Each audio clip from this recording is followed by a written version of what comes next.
నేనేమంటానంటే ఇమ్మీడియట్‌గా యుద్ధ ప్రాతిపదనగా ఈ రోడ్డు నిర్మించాలి. ఎందుకంటే అనేక మంది, వందల మంది చనిపోవడం నా దృష్టికి రావడం, నేను కూడా అనేక సార్లు ఇక్కడ కలెక్టర్ గారికి గానీ, ప్రభుత్వం దృష్టికి తీసుకెళ్లడం జరుగుతుంది.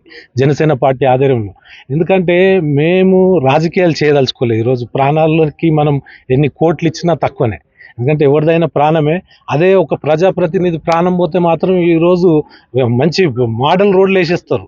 అంటే పబ్లిక్ అంటే వీళ్ళకు ఏదో 500, 1000 ఇచ్చి ఓట్లేసుకునే పరిస్థితి తీసుకొస్తామని వీళ్ళు అనుకుంటున్నారేమో గానీ, ప్రజలు తిరగబడితే నేపాల్ కంటే ఘోరంగా తిరిగి కొడతారని నేను మీ ద్వారా తెలియజేస్తున్నా. ఎందుకంటే ప్రభుత్వం ఇప్పటికైనా స్పందించి పేదలకు అండగా ఉండాలి. చనిపోయినోళ్ళంతా పేదోళ్ళు.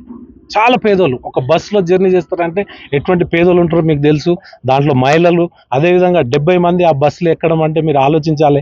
54 మంది కెపాసిటీ బస్సులో 70 మంది ఎక్కడం, దాన్ని కూడా ఆర్టీసీ సంబంధించిన వాళ్ళు కూడా చూడాలి. అసలు ఎక్కడ జరిగింది ఇది? అదేవిధంగా ఈ ప్రభుత్వానికి మేము ఒకటే చెప్తున్నాం, జనసేన పార్టీ ద్వారా డిమాండ్ చేస్తున్నాం మేము. ఇమ్మీడియట్‌గా వాళ్ళకి అయినంత వరకు అన్ని విధాల సౌకర్యాలు కల్పించాలి.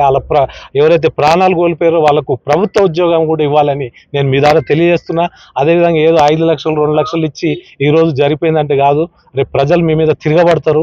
మీరు ఆలోచించండి. ఇప్పటికైనా ఈ యొక్క రోడ్ నిర్మాణాన్ని పెద్ద ఎత్తున చేపట్టండి. ఎందుకంటే మీరు రియల్ ఎస్టేట్ చేసి కోట్ల రూపాయలు సంపాదించుకుంటారు ప్రతినిధులు, కానీ ఈ రోడ్ మీద దృష్టి పెడతలేరు. నాకు బాగా అనుభవం ఉంది. నాది కూడా ఇక్కడ ఓ 9 ఎకరాలు వికారాబాద్లో ల్యాండ్ ఉంది. నేను రెగ్యులర్గా వస్తుంటా పోతుంటా.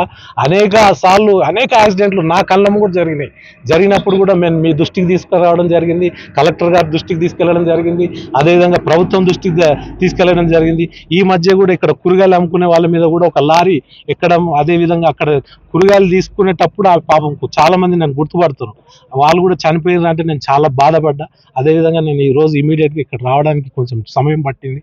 కాకపోతే ఏంటంటే ఇది దుర్ఘటన ఇట్లా జరుగుతుందని ఊహించలేము మేము. పొద్దున్నే ఈ న్యూస్ వింటాను కూడా నేను చూడలే. అది 24 మంది చనిపోవడం అంటే చాలా బాధాకరమైన విషయం.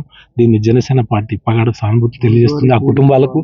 అదేవిధంగా రోజువారీ కూలీలు ఎవరైతున్నారో వాళ్ళకు కూడా ప్రభుత్వం అండగా ఉండాలి. మేము కూడా ఇది పార్టీ అధ్యక్షులు శ్రీ పవన్ కళ్యాణ్ గారి దృష్టికి తీసుకెళ్తాము. తీసుకెళ్లి మాతో అయినంత సాయం చేస్తామని మీ ద్వారా తెలియజేస్తాం.